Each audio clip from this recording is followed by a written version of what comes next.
Housewife মানেই কিন্তু বেকার নয়। একমাত্র বাড়ির গৃহবধূরাই পারে একটা অগোছালো সংসারকে সুন্দর করে সাজিয়ে গুছিয়ে পরিপাটি করে রাখতে। Hello everyone, good morning. কেমন আছেন সবাই? আশা করি সবাই খুব ভালো আছেন, আর আমরাও ভালো আছি। আমার আরও একটি নতুন ভ্লগে আপনাদের সবাইকে স্বাগত জানাই। সোনার মা এখনও ঘুম থেকে ওঠেনি, আর এখন ঘড়িতে ওই 6:45 মতো বাজে। ঘুম ভেঙেছে অনেকক্ষণ, জানেন, 5:30টার মতো। তো তখন উঠে খাটের ওপর বসেছিলাম। তারপরে এই যে ভাবলাম আর বসে থেকে হবে না, তো এখন গিয়ে বাইরে যাই। আর বাইরে আসলেই একটা সুন্দর, বেশ ঠান্ডা, একটা শান্ত পরিবেশ।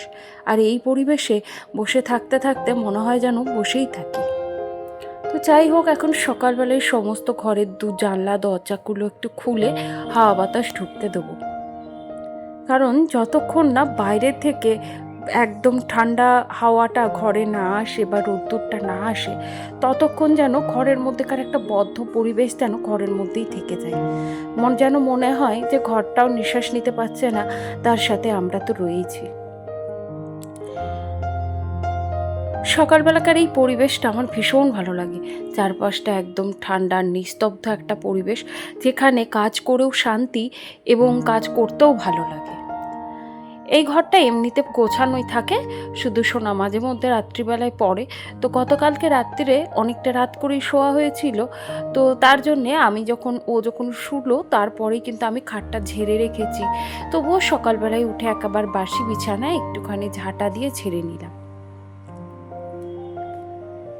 গত রাত্রিরে যখন শুতে যাই তখন কিন্তু আমি ঘরটাকে একটু সুন্দর করে পরিষ্কার পরিচ্ছন্ন করে রেখেই শুতে যাই। তো যার জন্যে সকালবেলায় সেরকম কিন্তু খুব একটা অগোছালো হয় না। তবে যত বেলা বাড়ে তার সাথে সাথে কিন্তু ততটাই ঘরদোর কিন্তু অগোছালো হয়েই যায়। তো যাই হোক, এখন কিন্তু এই দেখুন সমস্ত ঘরদোরগুলো একটু ঝাড় দিয়ে নিচ্ছি, যেহেতু বাসি ঘর। আমরা বাঙালিরা কিন্তু আশি বাসি এইগুলো ভীষণ মানি, আর এইগুলো মানাটাই ভালো। আমার মনে হয় যারা সংসার জীবনে রয়েছেন বা সংসারের কিছু অন্তত নিয়মকানুন মানেন, তো তারা এই জিনিসটা মেনেই থাকেন। বাসি জিনিস, নোংরা আবর্জনা এইগুলোকে সকালবেলায় একদম ঘর থেকে বাইরে দিয়ে আসা।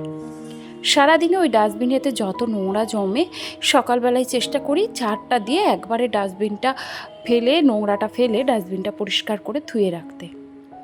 এখন ঘরদোরগুলো একটু মুছে নেবো। রান্নাঘর থেকে বাসি হাঁড়িটাও কলতলায় ভিজিয়ে রেখেছি। তো এবারে একটু শ্যাম্পু জল দিয়ে সমস্ত ঘরদোরটা একটু ভালো করে মুছে নিচ্ছি। রান্নাঘরটা কিন্তু আমি আগে আরও একবার মুছে নিয়েছি এঁঠো নেতা দিয়ে। তারপরে কিন্তু এই ঘর মোছা নেতা দিয়ে মুছছি, কারণ এঁঠো কাঠা যেহেতু রান্নাঘরে হাঁড়িটা ছিল, তো সেই জায়গাটা এঁঠো হয়ে যায়। চারপাশটা যদিও এঁঠো ছিল না, রাত্রিবেলায় মুছে রেখেছি, তো তবুও বাসি হাঁড়ি বের করার পর রান্নাঘরটা একবার মুছে নিই। তারপরে কিন্তু আবারও শ্যাম্পু জল দিয়ে ভালো করে মুছি। ঘরদোরগুলো আমি এইভাবে হাত দিয়েই মুছে থাকি। খুব কমই আমি মপ ইউজ করি, কারণ আমার মনে হয় মপের থেকে হাত দিয়ে ঘর মুছলে কিন্তু ঘর বেশি পরিষ্কার লাগে। এতে হয়তো হ্যাঁ, পরিশ্রমটা একটু বেশি হয়, তবে পরিশ্রমের সাথে সাথে আমার মনে হয় ঘরদোরটাও কিন্তু বেশ সুন্দর পরিষ্কার হয়ে যায়। এই যে সারাদিনের সংসারের কাজ কর্ম এইভাবে পরিপাটি করে করা, সেই ভোর থেকে 5:30 থেকে রাত 12:30 অবধি চলে কিন্তু আমার এই সংসারের কাজকর্ম সমস্ত কিছু। এর মধ্যে অনেক দায়িত্বের কাজও রয়েছে, অবশ্যই আমার মেয়ের পড়াশোনাও রয়েছে, সমস্ত কিছু। তো এই যে কাজগুলি অনেকের কাছেই মনে হয় এগুলো কিন্তু বেকার। একজন হাউসওয়াইফ মানে সে আর কি পারে? সে বাড়িতে ঘরদোর ঝাড় দেওয়া, মোছা, বাচ্চা কাচ্চা মানুষ করা, রান্নাবান্না করা, এই তো তার কাজ। তার সারাদিনের কাজ হচ্ছে বাড়ির মধ্যে। হ্যাঁ, যদি এই হাউসওয়াইফ বাইরে চাকরি করতো, যদি জানতাম লাখ লাখ টাকা ইনকাম করতো, মাইনার সাথে সাথে সংসারে অনেক জিনিসপত্র দিয়ে সংসারটাকে ভরিয়ে রাখতে পারতো, তাহলে এই হাউসওয়াইফদের মূল্য অনেকখানি হতো। আমাদের সমাজে কিন্তু এখনও অনেক মেয়েরাই রয়েছে যারা চাকরি করে, সংসার সামলায়। তারা যদি সংসারের কোনো কাজ নাও করে, তাহলেও কিন্তু তাদের গুরুত্ব অনেকখানি। কিন্তু এই যে আমরা একদম বেকার যারা রয়েছি, একদম শুধু সংসারে নিজেকে বিলীন করে রেখেছি, তারা কিন্তু শুধুমাত্রই বেকার, তাদের কিন্তু কোনো মূল্য নেই। একজন হাউসওয়াইফ টাইপের একজন তার শ্বশুরবাড়ির লোকের কাছে তার কোনো মূল্য নেই এবং তার কথারও কোনো গুরুত্ব থাকে না, তার কাজকর্মের তো থাকেই না। কিন্তু আমার মনে হয় এই ব্যাখ্যাটা সম্পূর্ণই ভুল। কারণ একজন মেয়ে যখন বাপের বাড়ি থাকে তখন সে কিন্তু খুব ভালো মতো তার দিন যাপন, তার বলুন দায়িত্ব বলুন কর্তব্য বলুন এগুলো কিছুই থাকে না। কিন্তু সে যখন একটা পরের বাড়ির বউ হিসেবে চলে আসে, তার কিন্তু নিজের কোনো পরিচয় নেই। সে একটা বাড়ির মেয়ে ছিল, আজ একটা বাড়ির বউ হয়েছে, কিন্তু তার নিজস্ব কোনো পরিচয় নেই। তবে তার একটাই পরিচয়, সে এই বাড়ির গৃহবধূ। আর গৃহবধূ মানেই তো ওই যে বললাম সবার কাছেই বেকার। তবে আমার কাছে মনে হয় একজন মেয়ে একটা নিজের বাড়ি ছেড়ে এসে অন্য পরিবেশকে নিয়ে, অন্য মানুষদের নিয়ে মানিয়ে নিয়ে তাদের সমস্ত ইচ্ছে অনিচ্ছে সব কিছুর দাম দেয়, তাদের নিজেদের ইচ্ছেগুলিকে জলের মধ্যে বিসর্জন দিয়ে সমস্ত ইচ্ছেগুলিকে, পরের ইচ্ছেগুলিকে আর কি দাম দিতে থাকে। তো এটা আমার মনে হয় এটা সবটাই বেকার নয়। একজন হাউসওয়াইফরাই পারে কিন্তু সুন্দর করে সংসারটাকে সাজিয়ে গুছিয়ে একটা স্বর্গের মতো করে পরিপাটি করে গুছিয়ে রাখতে। তো সেটা আমার মনে হয় সেটা করতে গেলে যোগ্যতা লাগে। কাজ তো সবাই করে, তাই না? কিন্তু কাজের ধরন কিন্তু এক একটা মানুষের এক এক রকমের হয়। কেউ অল্প সময়ের মধ্যে সমস্ত কিছু গুছিয়ে করতে পারে, আবার কারোর বা সারা দিন লেগে যায় সংসারের সমস্ত কাজগুলি করতে। তবে যাই করুক না কেন, আমার মনে হয় একজন হাউসওয়াইফরাই পারে সমস্ত পরিস্থিতিকে হাসি মুখে মানিয়ে নিয়ে সংসারটাকে সাজিয়ে গুছিয়ে থাকতে। সংসার ভাঙাচোরো বাড়ি হোক বা মাটির বাড়ি হোক, সমস্ত কিছুকে সুন্দর করে সাজিয়ে রাজপ্রাসাদে পরিণত করতে পারে শুধুমাত্রই এই আমাদের মতো বেকার হাউসওয়াইফরা। যাই হোক, আপনাদের সাথে অনেকগুলো কথা বলে ফেললাম। আর কথা বলতে বলতে সকালবেলাকার বাসি কাজ সেরে স্নান সেরে পুজোও করে নিয়েছি। তো যাই হোক, চলুন এই যে বাসনগুলি গোছাতে গোছাতে আপনাদের কিছু কমেন্টের উত্তর দিন। মুগ্ধতা আইডি থেকে মধু দিভাই কমেন্ট করেছো, খুব ভালো লাগলো দিদিভাই, লাইক দিয়ে পুরোটা দেখলাম, অনেক সুন্দর রান্নাবান্না করেছো, বিকেলে গাছে জল দিলে মোচা কাটলে পুরোটা জুড়ে খুব ভালো লাগলো। অসংখ্য ধন্যবাদ দিদিভাই, এইভাবেই পাশে থেকো। সৌরভ কমেন্ট করেছো, খুব সুন্দর দিদি, লাভ ইউ, খুব ভালো থেকো ভাই, সবাইকে নিয়ে খুব খুশি থেকো। সুইটি কিচেন ব্লগ থেকে এক বোন কমেন্ট করেছে, দিদিভাই 366 থেকে 367 করে দিলাম, আশা করি তুমি আমার পাশে থাকবে। অবশ্যই বোন, অসংখ্য ধন্যবাদ তোমায়, এবং তুমি যে এইভাবে আমার পাশে থাকছো, আশা করি আগামী দিনগুলি এইভাবেই পাশে থাকবে। আর অবশ্যই আমি প্রত্যেকের পাশে রয়েছি।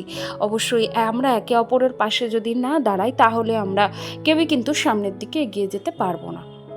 শিউলি কমেন্ট করেছে, লাইক দিয়ে পুরো ভিডিওটা সাথে ছিলাম, খুব সুন্দর সংসারের কাজ করলে। অসংখ্য ধন্যবাদ শিউলি, তুমি এইভাবেই আমার পাশে থেকো, খুব ভালো থেকো।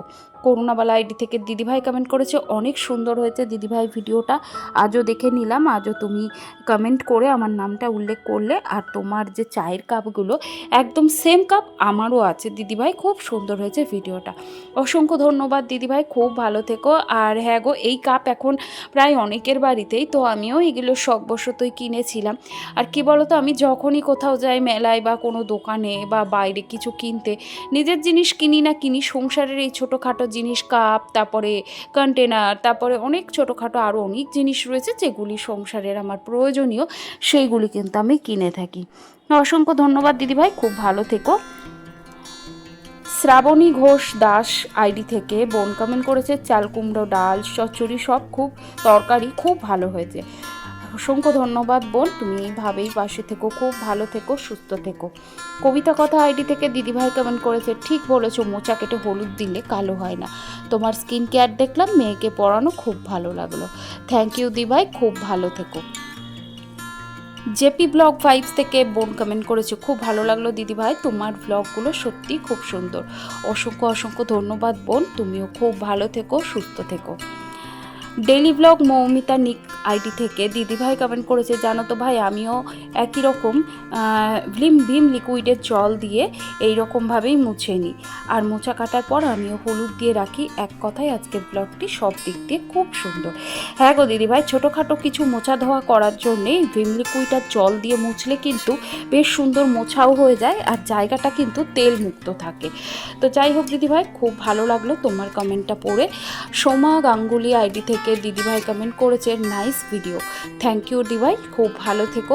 তোমাদের প্রত্যেককে আমার অসংখ্য ধন্যবাদ জানাই, আর তোমাদের এই সুন্দর সুন্দর কমেন্টগুলো পড়ে আমার নতুন নতুন ভিডিও বানানোর আগ্রহ অনেকটা বেড়ে যায়। আর তোমরা অনেকেই আমাকে কমেন্ট করো যে আমরা ভিডিও দেখি তবে কমেন্ট করতে পারি না। তবে যাই হোক, তোমরা যেরকমই পারো একটা ছোট্ট করে কমেন্ট করে গেলেও করে যেও, কারণ আমার মনে হয় তোমাদের এই একটি ছোট্ট কমেন্ট, একটা লাইক আমাকে নেক্সট ভিডিও বানাতে অনেক অনেক বেশি মোটিভেট করে। আর তোমাদের ভালো লাগা বা খারাপ লাগা, তোমাদের প্রত্যেকটা কথাই কিন্তু আমার কাছে অনেকটা গুরুত্বপূর্ণ। তো যাই হোক, তোমাদের কমেন্টগুলো পড়তে পড়তে সকালবেলায় অনেকটা কাজ করে ফেলেছি, আর চা খাওয়া হয়ে গেছে, বাসন গোছানো হয়ে গেছে, এবারে জল খাবার করতে এসেছি। আজকে একটু ছোলার ডাল করব। আসলে বাজারে অনেক জিনিস রয়েছে, সবজি, তো সেই সবজিগুলো একটু রয়েছে, তবে আলুর সংখ্যাটা আজকে একটু কমই রয়েছে, তাই ভাবলাম যেটুকু যা রয়েছে সেটুকু দিয়েই আজকে রান্না বান্না করবো। আজকে আর বাজারে যাওয়ার ইচ্ছে নেই, তো তাই জন্যে আজকে এবেলায় জলখাবারে আলুর তরকারিটা আর করলাম না। না হলে সাধারণত আলুর তরকারি, আলু পেঁপের তরকারি, কুমড়ো আলুর তরকারি, এই টাইপের ছোটোখাটো তরকারিগুলোই কিন্তু হয়ে থাকে। আর রুটির সাথে দেখবে এই ধরনের তরকারি খেতে কিন্তু খুবই ভালো লাগে। তো আজকে এই যে ছোলার ডাল করব, অনেক দিন পর ছোলার ডালটা করছি। আর ছোলার ডালটা করছি এই কারণে যাতে দুপুরবেলাতেও একটু কিন্তু হয়ে যায়, যদি থাকে সেক্ষেত্রে কিন্তু দুপুরবেলাতে কাজে লাগিয়ে দেওয়া যায়।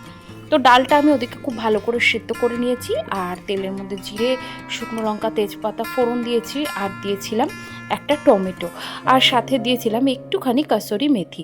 তো সব কিছু দিয়ে খুব সুন্দর করে কষিয়ে নিয়েছি। 2-4টে গোটা গরম মশলা দিয়েছিলাম।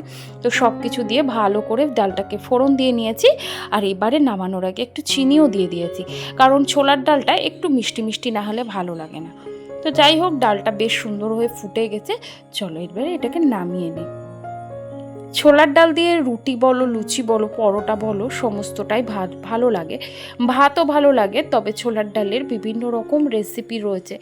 আগে যখন আমি বাপের বাড়ি যেতাম তখন মা এই ধরনের বিভিন্ন রকম রেসিপি আমাকে করে খাওয়াতেন। ছোলার ডাল দিয়ে প্রচুর কিছু করা যায়, তবে আপনাদের সাথে আশা করি পরবর্তী ভিডিওতে আস্তে আস্তে সমস্তটাই শেয়ার করব। মানে যেটুকু আমি মায়ের থেকে কালেক্ট করতে পেরেছি, কারণ এখন তো নতুন করে কিছুই কালেক্ট করতে পারবো না। তো যাই হোক, আজকের ভিডিওটি আপনাদের কেমন লাগলো অবশ্যই কিন্তু একটি কমেন্টের মাধ্যমে জানাতে ভুলবেন না। যদি কোনো অংশ ভালো লেগে গিয়ে থাকে প্লিজ একটি লাইক করে দেবেন, আর আপনি যদি আমার চ্যানেলে নতুন হয়ে থাকেন চাইলে চ্যানেলটিকে সাবস্ক্রাইব করে রাখতে পারেন। আর এখন এই তো রান্নাঘর পরিষ্কার করে বাড়ির সকলকে খেতে দিয়ে নেবো, ভাইকে বাবাকে খেতে দিয়ে নিলাম, আর এরপরে আমি, মা আর সোনাও কিন্তু খেয়ে নেবো। তারপরে সোনা আবার পড়া রয়েছে, সে পড়তে যাবে। তবে যাই হোক, চলুন আজকের ভিডিওটা আমি এখানেই শেষ করছি। আবারও দেখা হবে নতুন কোনো ভিডিওর সাথে। ততক্ষণের জন্য সবাই খুব ভালো থাকবেন, সুস্থ থাকবেন, সাবধানে থাকবেন।